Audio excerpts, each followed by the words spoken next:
Go ahead and call to order this February 11th meeting of the Kansas Board of Regents Governance Committee. Appreciate everybody being here with us. We've got a fairly light, but still very important agenda this morning, and appreciate you all being here.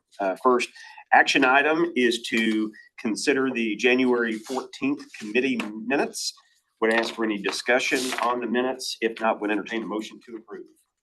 So moved. I have a motion from Regent Johnston. Second by Regent Prasker. Any further discussion?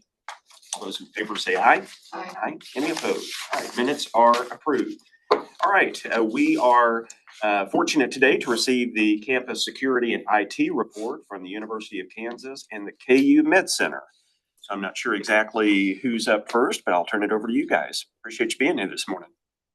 Looking to see, do you see Chief Dykler I is saw on the Dykler up there in the third and the fourth one over, you fourth see. one over? Perfect, great. So I don't care if we start with him or us, doesn't matter. Do you have a Don't preference? No. Chief Dykler, do you want to get started since you're online? Yep, for sure. Good morning, everybody. I'm Brad Dykler.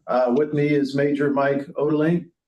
I also have Captain Eddie Carrillo. So you'll get started. I want to give you a quick overview of where we sit personnel-wise.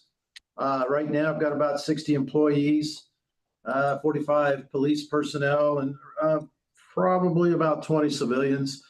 I don't know if everybody is aware, but at the first of the year, about 110 security personnel that were working under our purview moved over to the hospital. So they were university employees. They are now employees of the healthcare system.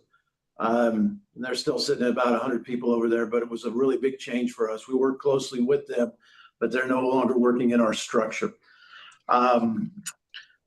Most people probably know, but I'll just give you a flyer review of what we do down here.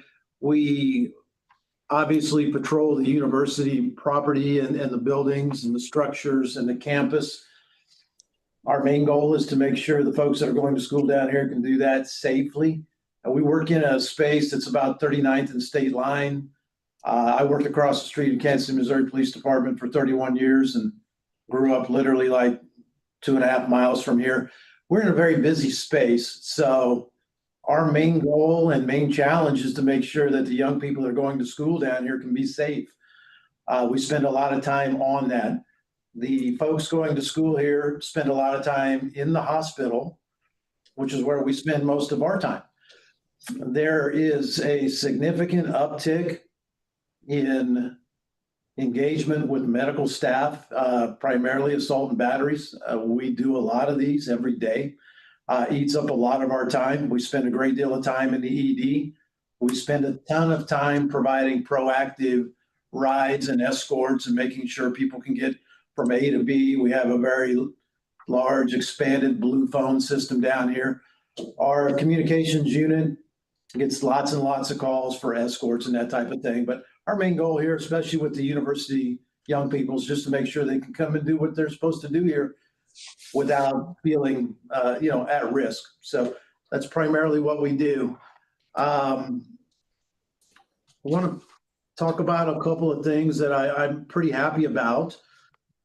We've had a lot of growth and improvements in the tech area for what we do. This agency was a little bit behind for the past 3, 5, 6, 7 years. We didn't even have in-car computers. So we have now purchased in-car computers, getting those rolling out. We're putting in a new CAD system, which is computer-aided dispatch. Ours is really, it's antique. That computer-aided dispatch does a lot of things, but when you call the dispatcher, that data goes into the computer.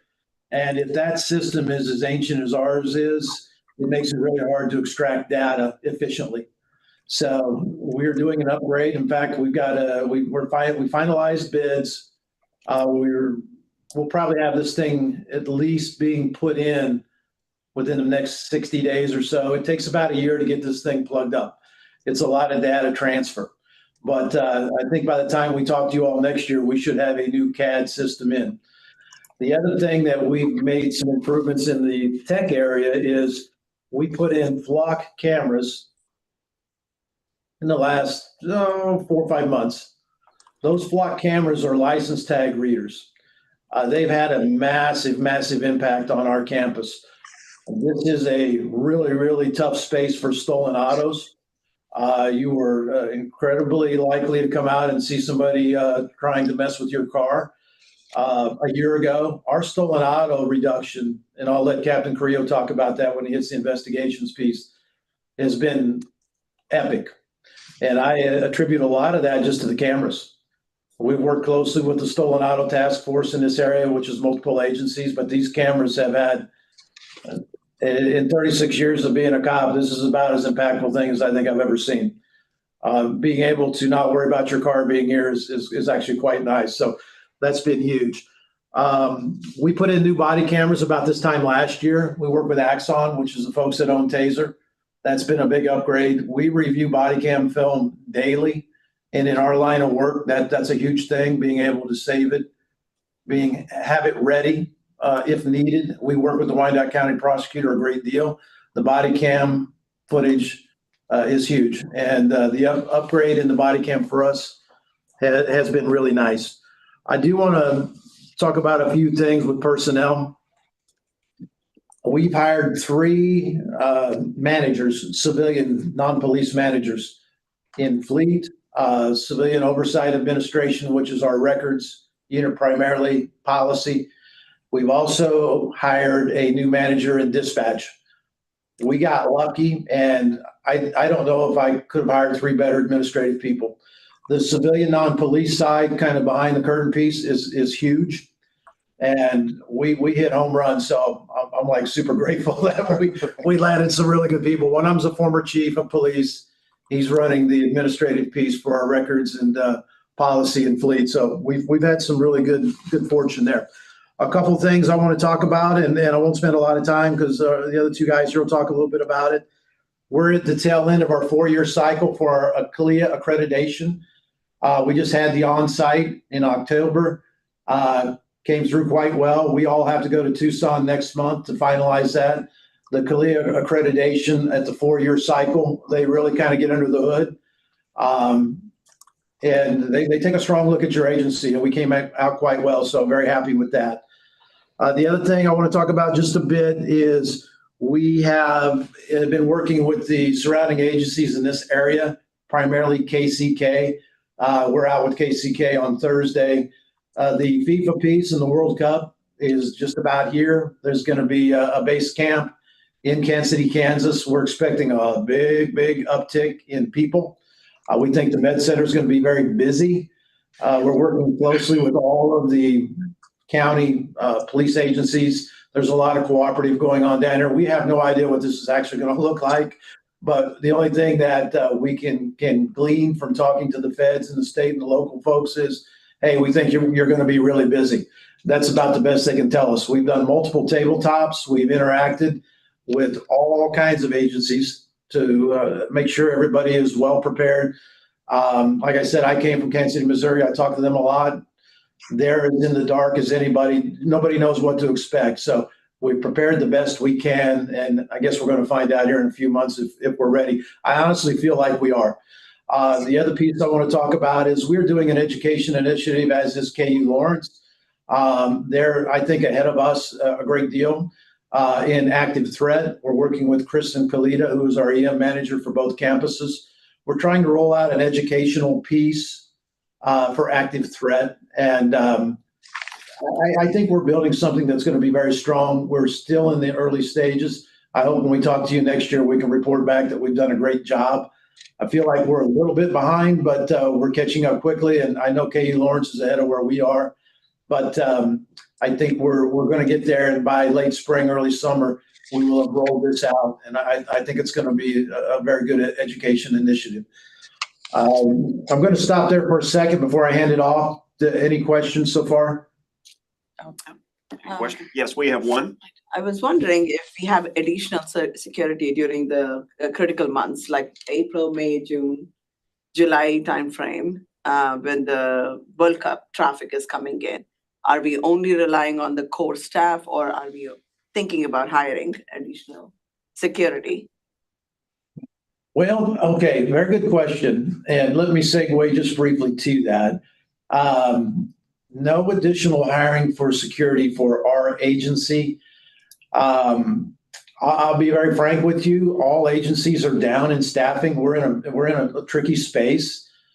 People are leaving this profession faster than they're coming in. It's what's happening. Everyone is trying to hire, but it's super tough to get folks to come into being police officers right now. So we are actually down. KCMO is down. KCK is down. Staffing is down. There are private security agencies that have been retained to help. There's not enough of them. To be very straight with you, we're going to be a little short on what I think is personnel. The feds are loaning some help, not much. So short answer is we're short. I can tell you what it's going to result in: a whole bunch of overtime. And most agencies are in that space right now. Overtime is a thing, and that's not going away. So the way we're going to combat the shortages is to do a lot of OT. Thank you, Chair Benson. Chief Dykler, this is Alicia Johnston, and I did have one question. I think you said 110 or so of the employees went to the health system from KU. Has that Yes. changed any of the dynamics in terms of your coordination efforts towards safety and security there at KU Med? Big time. It was easier when they worked on this side, obviously, because the chain of command and the communication channel was pretty fluid.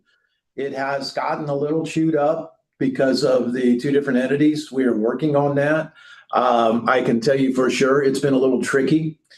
Far from perfect. We are working on it. I do believe that the hospital security team is a little depleted. The transition moving from university employees to hospital employees caused some of those folks to basically exodus.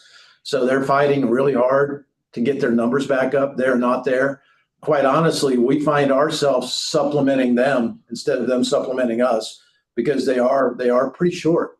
So we end up covering post and more proactively helping them on their side. It's increased our proactive piece quite a bit. So yeah, that's what's happening. Thank you. You bet. Don't believe there are any other questions at this time. Okay. Do I have time to hand it off to Major Odalink, or should we stop there?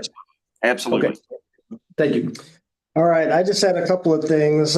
We've been developing some initiatives with our in-house training as far as de-escalation goes, and some of our de-escalation training has really paid off. Our use of force numbers have gone down by almost 40%. So I think our de-escalation training has really kicked in and worked very well. We do have some other training and development initiatives that Captain Carrillo has implemented, which have really come in handy. And just to further what the chief has said with our flock cameras, the stolen autos have gone down since implementation 59%. So we saw a massive decrease in stolen autos. And that was actually one of the biggest complaints that we had from the university and the hospital employees. One other thing that I just wanted to show was our assault and battery offenses. While we have seen an uptick in those types of crimes, we have seen a decrease in over the 5-year range. So I think that some of our rounding has increased, which has caused some of the decreased numbers in assault and batteries. Now I'd like to hand it off to Captain Carrillo just to show some of the training aspects that we've gotten into. We have a lot of training initiatives, I think, that help strengthen our department that we are implementing this year, or even currently in the process of implementing. The biggest one on the technology front is we've transitioned to the field training officer model, and we've rolled out a technology that we call Power Ready. It's in line with some of the other technologies that we use, and it helps to improve the workflow of training. And why that workflow is important is an accountability piece. It's a way for us to track how our trainees are doing in real time, whether their documentation is being completed, where they are in the program, and what they are learning. It's a program that we get to sort of walk away from, and it prompts everybody to do the things that they're supposed to be doing. And we're hoping that not only is it going to help sort of improve transparency between the trainee, the trainer, and the administrative staff, but it's also going to help us detect things, early warning signs on whether maybe a trainee needs some intervention to help ensure that they succeed through the program. That was sort of the biggest issue for us in transitioning to a different program, was we wanted to ensure that the people that we're putting all this time and money and effort into will succeed through our training program. We can retain them. We are one of the things that we're doing specifically for the World Cup is training our officers on things that we can anticipate them encountering. Some of those things are going to be increased visitor foreign national presence, and how will they handle that in the event that maybe they have to initiate an arrest and make consular notifications. While we've always had a policy on that, we're using this time as a time to go ahead and refresh the training on that to make sure everybody feels comfortable and knowledgeable about what that would look like. We are also expecting VIPs, and so we're also refreshing on VIP protocols and what to expect culturally, given that we're going to have people from different nations in the area.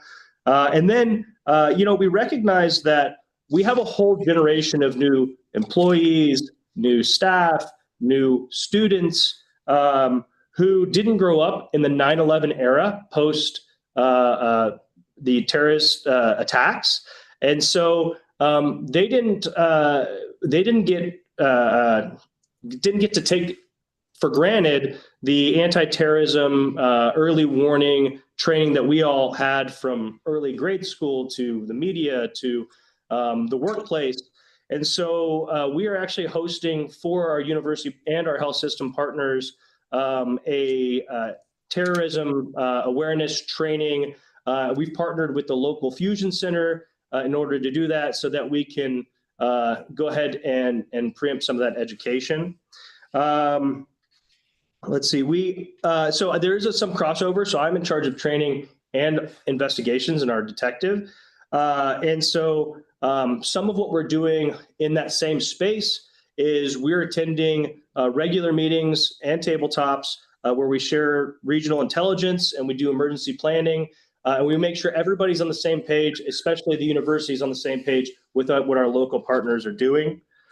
Also on the training front, we recognize that we want to better prepare our supervisors and our future leaders for those positions of supervisory and leadership. We are really close to being able to roll that out. From a lower level, it's going to focus more on leadership. And then as they become, they're getting closer to that supervisory level, it's going to focus more on documentation and using the technology that we have to document those things and really how to use that technology. Here in February, in fact, in 2 weeks, we'll be rolling out a self-defense program for the university. The self-defense program is going to be for all university and health system staff and faculty and students. We're going to try to host it once a month. We're hoping that it's going to sort of strengthen that community engagement. We've done it in the past, and we really got a lot of positive feedback from it. But it's also, I think, helping to establish that culture of you don't just need us. You have the ability to intervene in situations that are scary and could have less than ideal outcomes. We are phasing out our shotguns here at the university. It's going to be a big cost-saving measure, It's going to be a big training measure, and it's going to allow us to specialize in just one platform, and that being the patrol rifle. We do feel that it's been with the advancement in tech and specifically in ammunition tech, the patrol rifle is actually a good all-around platform for us to be able to just be better cops with that tool. I do want to touch on the motor vehicle thefts because I do think this is actually super interesting with relation to Flock. So we can say, yeah, our numbers have gone down, but we can also demonstrate that when we introduced the system in May is when we saw a steep decline in motor vehicle thefts. And what we actually saw was an increase in recovered stolen property as well.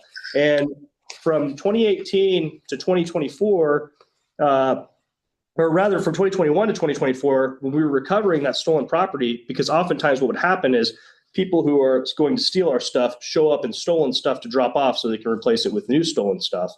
And we would recover that stolen property without a suspect in the area or unoccupied. And what we saw is as it steeped off, all of those stolen property that we were recovering had a suspect associated with it. So our intervention was actually early, and we're getting on scene at the same time that our bad guys are on scene trying to steal something or showing up with the stolen items. Aside from that, I think that's all I have. Cat or Major? Yeah, that's pretty much what we have. No, answer any questions if there are any. Well, that's all great information, and obviously everyone's excited about the World Cup coming to Kansas City. It's just a priceless opportunity for exposure, not only for the Kansas City area, but the state of Kansas in general. But we also understand that places a significant burden on you, and I just hope you know how much we all appreciate what you're doing. Thank you so much. We appreciate you saying that. Any other questions? All right. Great information. Appreciate you joining us this morning. You bet. Gentlemen, I believe we'll turn it over to you. All right, I'm Deputy Chief James Druin. This is Captain Jack Campbell. And first of all, I'll tell you guys that Chief Mosley is sorry he couldn't be here, but he's currently in surgery getting a knee replacement started at 9 a.m. the same time this started. So at the main campus, we are slated for 35 commissioned officers, and right now we're currently sitting at 30. We have some promotions that we have to do. We're actually only down one officer position, but we have two sergeants that left. We lost a detective and a captain. So we're probably gonna have to go outside for some of those because we're a pretty young department to see if we can bring in some talent from the outside. In 2025, we took 3,443 calls for service. Out of those calls, 269 of them were medical calls, which ended up generating 1,311 reports that we took, with property crime, specifically criminal damage and theft, still being the biggest emphasis on the crime that we have on campus. One of our biggest commitments is events. We hosted 229,500 people at Allen Fieldhouse in 2025, was selling out every game.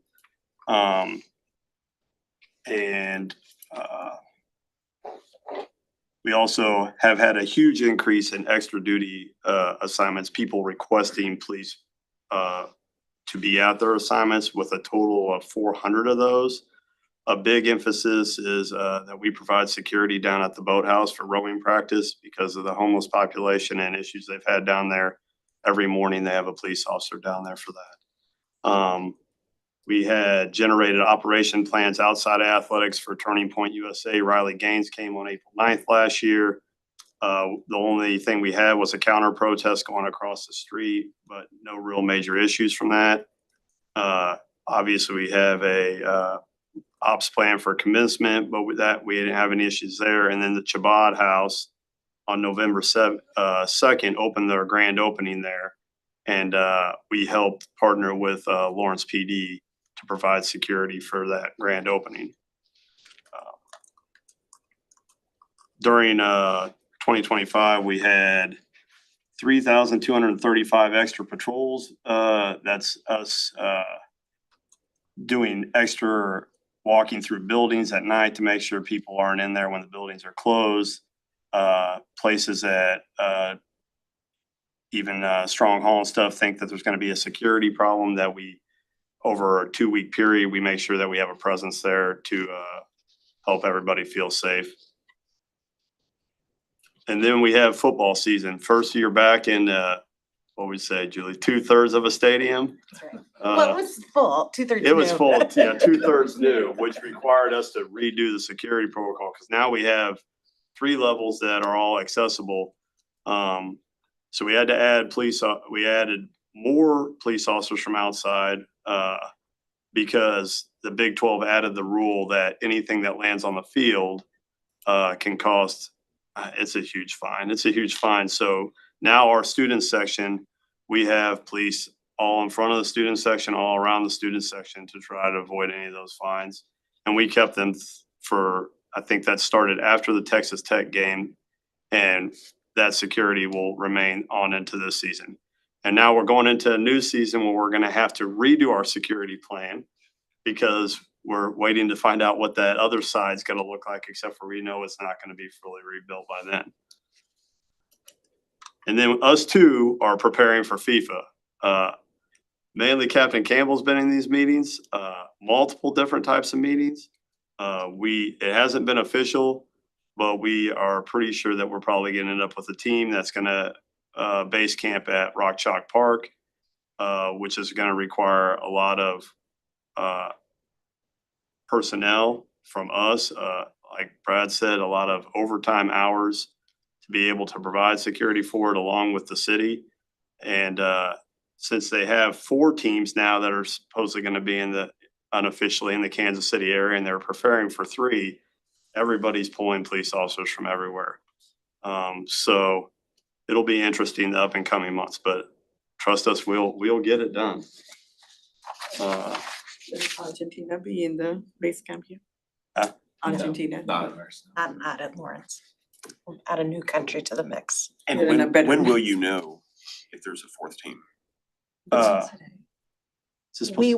We soon, we're pretty confident we will have a team. Who it is announced will Yeah, be, sure. but soon. There's been rumors that a team's going to go off script and not take one of these base camps, which will add a 4th team to the Kansas City metropolitan area, where they only thought they would have 3, which really will strain resources. During 2025, right now we have 1,273 camera devices on campus, 1,826 electric access control points. The biggest addition to all this was Memorial Stadium. With the new renovations, they added 183 access points in there, where everything recently, or in the past, most things were all hard lock, and now they're electronically controlled. And 119 cameras that have 195 unique views that helps us in being able, I mean, we can pretty much see everything from a command center that's going on during a game. Police will call if somebody threw something, and a lot of times we can end up getting right to where the person that threw it and remove them from the game. So at least we can tell the Big 12, hey, this is what we did. Hopefully we don't end up with a fine. And then our technology, in 2025, we redid our dispatch. So we have all new consoles, state of the art. Our other stuff was getting close to end of life. That was close to $1 million project. It was complete. When was it complete? It was completed about the middle of last year is whenever it was actually rolled out. But we were the first agency in the county to achieve full encryption of our law enforcement channels. We also implemented digital ticketing now, so we're getting less and less of the paper written stuff and more of the stuff that we can just send to the court. And then we revamped our social media presence. We've got a social media team. We're trying to be more active on social media, getting more active with the students, because we know that that's mainly how they get their information.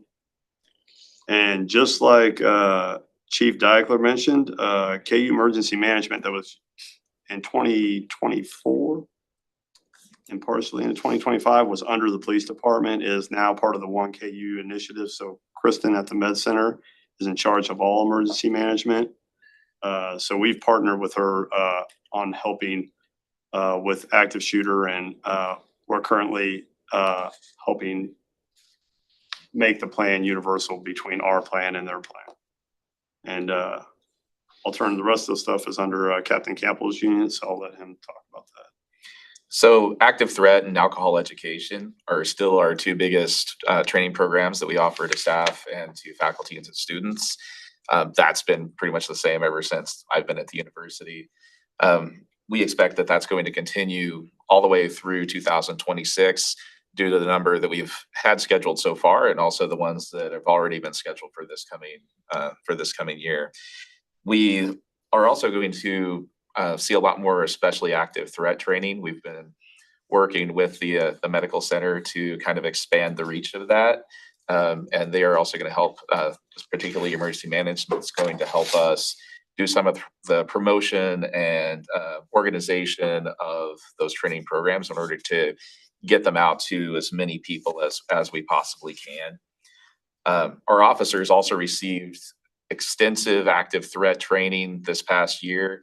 We've been building little by little upon our officer skill set with active threat response. That culminated this year with full-scale scenarios with simulated firearms, simulated rounds that are essentially like paintball rounds, as well as door breaching and things of that nature. We brought in experts from other jurisdictions, other agencies to assist us with that training so that we had a good instructor-student ratio for the scenarios. And I think everybody got a lot out of it. Recruitment and retention still are a major focus. Like Chief Deichler said, it's a struggle for all agencies. While we made progress in hiring, as Deputy Chief Druin mentioned, we only have one open officer position. We have struggled with retention. So we now have a detective, 2 sergeants, and a captain position to fill, while also being a very young department that is fairly inexperienced on a patrol level. That's part of that's due to compensation and just being unable to keep up with the agencies around us in terms of compensating people for their experience level. In order to kind of develop our younger staff for the promotional opportunities and to better equip them to be successful within this career and within our agency, we've developed a KUPD leadership training program that's being done in conjunction with our human resources at the university and also with other partners within our community, such as the First Responders Chaplains Association, the KU Staff Wellness Program, and other entities that we will bring in for several modules over several months. The first one was held last month. It was strength-based leadership based upon the MBTI personality assessment. The next one that's coming up this month is going to be principle-based leadership, and that's going to be done by the First Responders Chaplains Association. We'll also do some sort of like trauma based training with them as well. We actually were very successful with this. It was entirely voluntary, and we had 19 of our members sign up for this. And that's not 19 police officers. We had people that signed up for this leadership program from every section, including civilian and commissioned sections, as well as from every experience level you can imagine, from people that are just off of probation all the way up to some of the most experienced members of our department were interested in taking part of this. We had a strategic plan that we finished a year early, so we're in the process of developing our 2026 to 2030 strategic plan. In order to do that, as part of this leadership program, we brought in any of our department that wanted to take part in that, determining what kind of department they wanted to be, what kind of agency they wanted to be, and collaborated with them to create goals for the department. We're now in the process of meeting to flesh out those goals and create actionable things and tasks that we can then assign out, so that we can help build our department as we continue to go forward. part of that is we're revamping our employee wellness and peer support programs. In addition to the training and resources that we've offered, we've developed a quiet room within our department. This is an area where our staff are able to take breaks and decompress between shifts or on their breaks. Being at the university and working all these events, there's a lot of occasions where our officers may only have 2 or 3 hours off between the time of their shift and the time that they then have to go work a 6 to 10 hour event. So this gives them a place where they're able to safely decompress and get some rest before they're then working at these events. We were fortunate to receive a massage chair from from one of our CAPS program, our Clinical and Psychological Services program at the university. And I know that that's been popular with some people on their breaks as well. In addition to that, our peer support coordinator has now become a KU staff wellness ambassador. So we're integrating ourselves into KU's employee wellness program as a whole, and was also recently certified by the Fraternal Order of Police as a peer supporting mentor instructor. So we'll be able to provide that nationally recognized peer support program to our peer supporters and then get that service to our officers. They'll also give this the ability to assist in spreading that throughout the region. In addition to that, we're also in the process of applying to Georgetown Law's Active Bystandership for Law Enforcement program. This is a program that is designed in order to get agencies the training and resources to improve accountability, to decrease inappropriate uses of force, decrease misconduct, and also support officer wellness by creating a culture where everyone steps up and steps in whenever they see that there's an issue, regardless of how large or small. It's a fairly extensive application program that requires the letters of support from the university, from community groups that you have relationships with, and the idea that the community itself is essentially holding you accountable for implementing that program properly. Additionally, our department has now submitted all the documentation needed to achieve accreditation through the Kansas Law Enforcement Accreditation Program. We're currently waiting on an assessment from our reviewer. That'll be happening on March 23rd. This has been a multi-year initiative. We did a comprehensive review of all of our policies, essentially rewrote all of our policies in order to make sure they're a reflection of the department we want to be, and also that they meet the standards of best practices for law enforcement in Kansas. I think that's all, and if you guys have any questions. That's great information. Yeah. Chair Consent. Yes, absolutely. Regent Johnston. Thank you so much for the information. I do have a couple questions kind of similar to my last question. So with the One KU initiative and the organizational changes that you've seen, I think you said maybe investigation goes out of KU Med. Is that Emergency management. emergency management? Has that changed anything in terms of your ability to respond quickly? Has it changed communication at all? No, I would say At that KU? the only thing is like now it's building programs in the end will be better, but it's a change for active shooter and these kind of responses. It's just a change of now we work with Deichler and them versus they had their program, we had our program. But I think in the end, you're bringing two groups together to have the best program. Thank you. I had one more question. So we live in rather tumultuous times with your Clery reporting. Have you seen a difference at all in terms of the number of reports that you've seen from students and employees about personal concerns, assaults, anything like that? Has that changed up or down? Lauren's right. Lauren will be able. Because our crime stats and Clery stats are two different things, because Clery doesn't always equal what Kansas State crime is. So we have noticed since Lauren has taken over and hired Jason that we do have a lot more what would you say, group meetings about certain crimes, if they meet this on Clary and stuff, I think we became way more compliant than what we thought we were in the past, because we have experts now that look over our reports too. And we're getting better at letting them know, even when it's not something that's gonna meet Kansas state law. Like, hey, do you think this is gonna be a Clary crime? So we make sure to do that.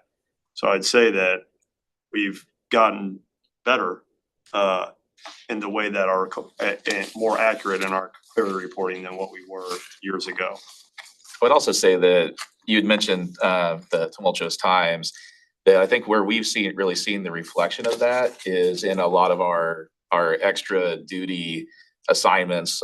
Like I think we mentioned that we did 400 extra duty assignments last year. So that's different student events, different faculty events at the university that felt that they needed some sort of police presence at.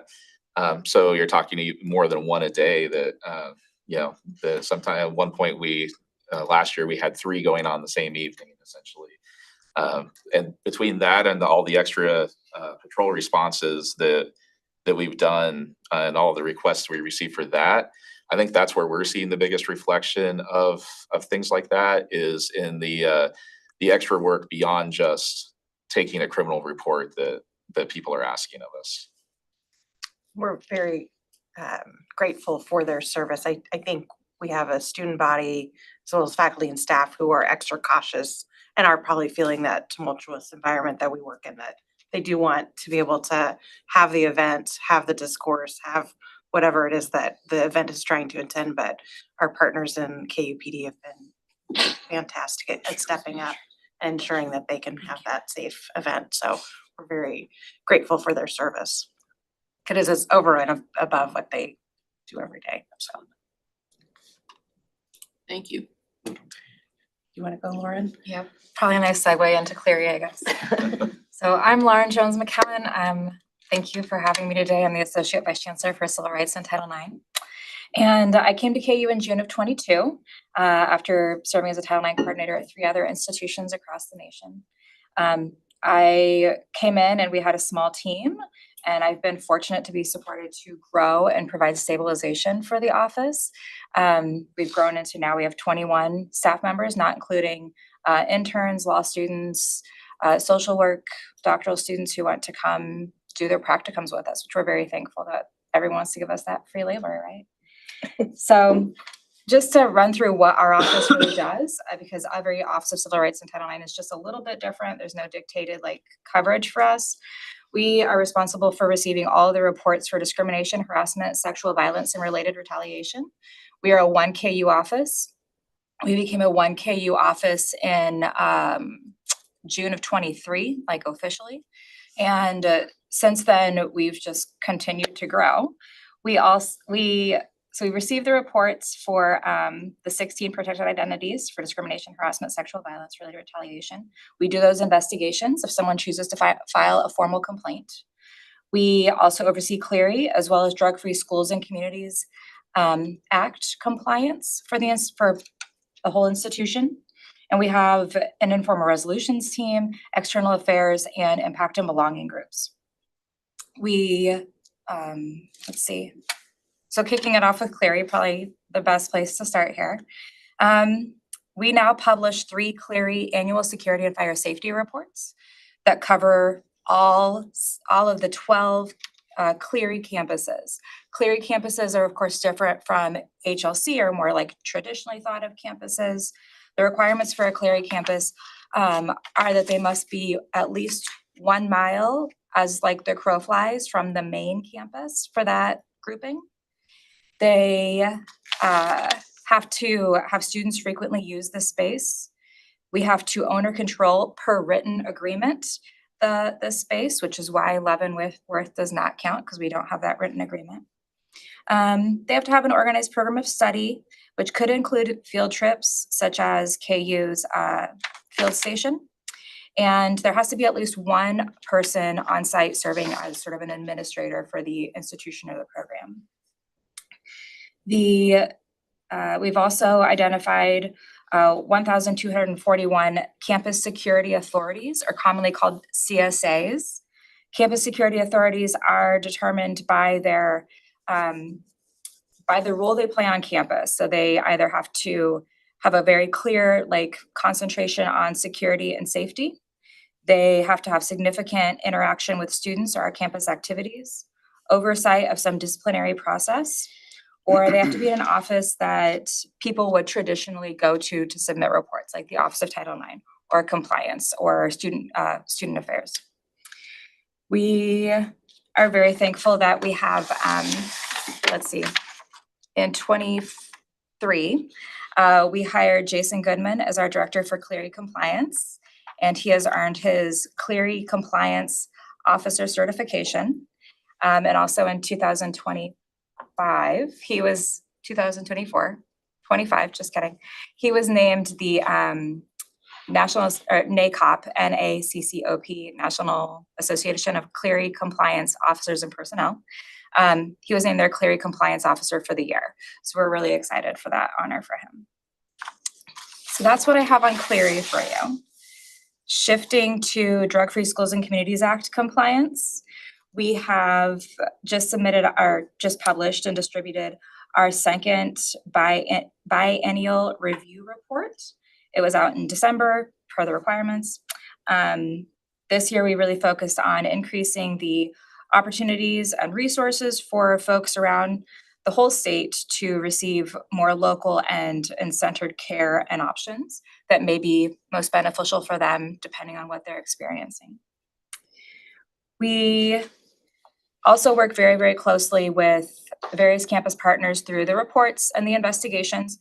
Though we receive the reports, we oftentimes have to reach out to campus partners for their assistance in addressing the behavior in a more holistic way, or to actually implement some changes if it takes a different direction.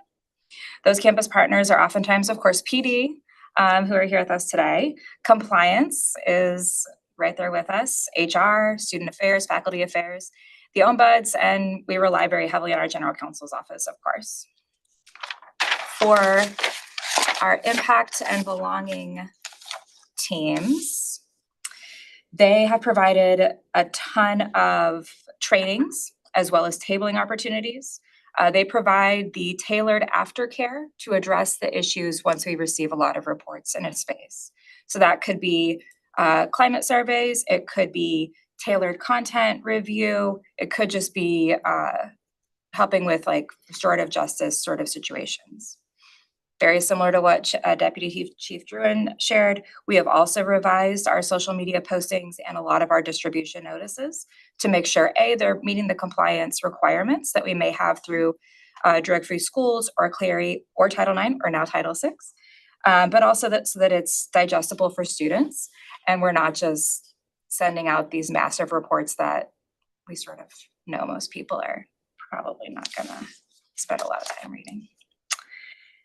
On outreach efforts, we connected with, in 25, we connected with 3,745 separate individuals at our various intake and outreach events at all the campuses.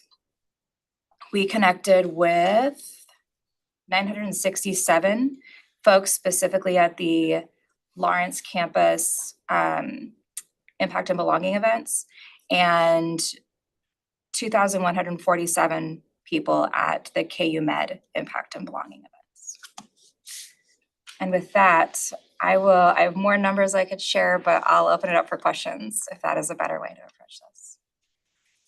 I do have just a follow-up question as the question I asked them. Have you seen changes? Yep. In terms of the clear reporting, what you recorded for reporting for students, is it static? Is it up? Is it down? And, if so, what are the strategies to change? Yeah. If it needs to be? Yeah, so we have definitely seen an increase. Overall, the actual Clery stats, which I had to pull it up because it's a lot, right? So the Clery stats have not deviated that much, what we actually are providing in our annual security and fire safety report. The amount of reports that we are getting from our campus security authorities has increased. I think that's really because we we have a better system of training our CSAs. We have really gotten the information out there. We've pointed out to them what they need to be doing, what they need to be sharing, when, how, et cetera. We've done a really good job there. I can brag on my team that they've really conveyed it out. That said, a lot of reports don't necessarily turn out to be a Clery related issue. It oftentimes means we're sending things over to PD or PD. It oftentimes means that we are following up and determining that this was just something that happened in housing. It wasn't a full-blown like reportable crime. So you're not like Title IX, Title VI, have you seen an increase? Yeah, so we had an increase, and I don't have our 25 stats with me today because my team is still compiling them. It takes, it's sort of surprising, it takes a couple of months for us to be able to like synthesize those and get them out so that they're accurate. But for 24, we did see an increase. For 25, just in the numbers that I've seen so far, we were actually seeing a decrease. We have had an increase in Title VI reporting.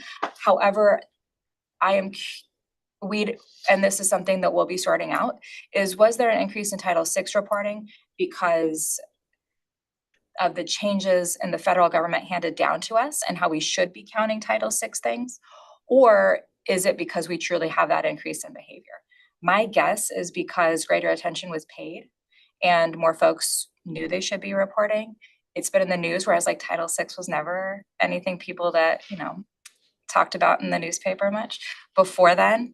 And so that's why I think it is. But yeah, we saw an increase in 24 and a continued increase for Title VI into 25. Thank you. Any other questions? So can you share your secret about how you're attracting your volunteers? No, I don't know. We have, I think it's current events and it's topical and timely and folks are paying attention and interested. I mean, thinking about the fact that my job did not exist when I was in college. I mean, we've had a wild change in this field in just, 25-ish years alone. And I think that is a big thing. Folks have grown up with it. They expect it now. And our students then say, I knew a Title IX coordinator when I was in, high school, and there was this case and they want to come tell us all about it, of course. And then, so they're at least familiar with it. Like when I was in college, I didn't know that was a thing, right? Well, it wasn't really a thing, but. And I'll brag on Lauren a little bit as well. I think she has some creativity and some innovation brought to the office. And so, this is a really interesting career path for a social worker, right? And it's a good paying job. I mean, it's sometimes higher paying than a traditional social welfare job. And so I think Lauren's brought a lot of innovation to the office.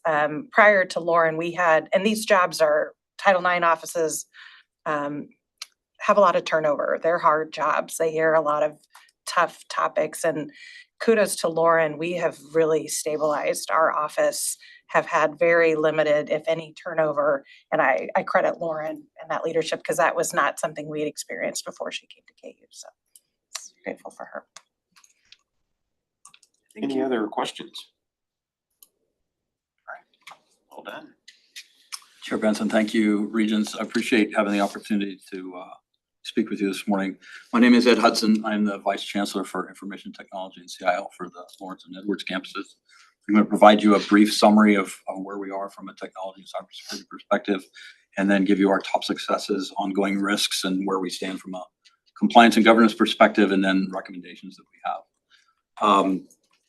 KU and KUMC maintain a coordinated enterprise-level cybersecurity posture. We're focused on protecting academic, research, healthcare, and administrative operations. Cybersecurity risk is managed as an institutional risk, supported by formal governance, policies, and risk-based investments, which we look to align with higher education and healthcare best practices. We use a defense in-depth approach that is utilized that includes identity and access controls, continuous monitoring, incident response capabilities, data protection, and security awareness training. So the whole breadth of soup to nuts.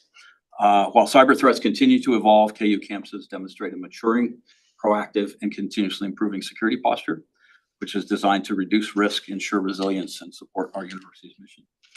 Some of our top successes, this last several months, we finalized and purchased next generation firewalls for the Lawrence and Edwards campuses, utilizing agreements that were already in place with the healthcare system and the Med Center, which allowed us to recognize a couple of really significant things for us. First of all, we now have the standardized platform across the entire KU cybersecurity ecosphere, which is top of the line, next generation firewalls, which allows us to leverage the experience that both the healthcare system and the Med Center has, and also realized a $750,000 savings when we leveraged that buying power of the entire KU ecosystem.